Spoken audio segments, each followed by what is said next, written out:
ইংরেজিতে একটি কথা আছে, as you are so will be your rulers. তোমরা যেমন হবে, জনগণ যেমন হবে, তার শাসক ঠিক তেমনই হবে। জনগণ আজকে দুর্নীতিগ্রস্ত, জনগণ আজকে নৈতিকতা বিক্রি করে দেয়, জনগণ আজকে 500 টাকা 1000 টাকার লোভ সামলাতে পারে না, নিজের ভোট নিজের অধিকার বিক্রি করে দেয়। এই কারণে শাসকরা 5,000 কোটি টাকা তাদের থেকে মাইরা খায়। এই কারণে শাসকরা 500 কোটি টাকা তাদের থেকে মাইরা খায়। যেই দেশের জনগণ যেমন, তার শাসকও তেমন। আর আপনার অধিকার বিক্রি হইতে দিয়েন না। একবার 500 টাকা 1000 টাকার লোভ সামলান, একবার নিজের অধিকার নিজে প্রতিষ্ঠিত করেন, একটু মাত্র নৈতিকতা গড়ে তোলেন, দেখবেন বাংলাদেশটা কত সুন্দর হয়ে গেছে। এই বাংলাদেশে প্রকৃত প্রেমিক, প্রকৃত দেশপ্রেমিকরা ক্ষমতার কেন্দ্রবিন্দুতে আসছে।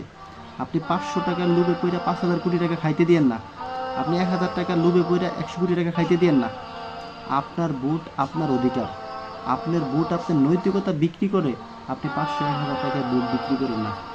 এইবার নির্বাচনের আগে যে আপনার ভোট কিনতে আসবে, তার টাকা তার কপালে ছুঁইরা মারেন, তার টাকা তার নাকে ছুঁইরা মারেন। আপনি বলেন আমার ভোট আমি দেব, আমার ভোট আমার পছন্দের মানুষ দেব। একটাবার নৈতিকতা প্রতিষ্ঠা করেন, আপনার শাসকও যে আপনাকে শাসন করবে সেও নৈতিক সম্পূর্ণ মানুষ হবে, সেও প্রকৃত দেশপ্রেমিক হইব। আপনি সরিষা পরিমাণ নৈতিকতা তৈরি করেন, আপনি সরিষা পরিমাণ ইমানি দায়িত্ব পালন করেন, আপনার শাসকও পাহাড় পরিমাণ ইমানি দায়িত্ব পালন করবে।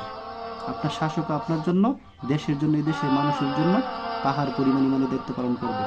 এবার যেই আপনার কাছে টাকা নিয়ে ফিরে আসবে, তাদের টাকা তাদের নাকে মুটে ছুঁড়ে মারেন। একটা বার নৈতিকতার বিরুদ্ধে যুদ্ধ করেন, একটা বার নৈতিকতার পক্ষে, নৈতিকতার জন্য, দেশের জন্য কাজ করেন। আপনার ভোটটা আর বিক্রি হতে দিয়েন না, আপনার এই ভোটটা আর বিক্রি হতে দিয়েন না।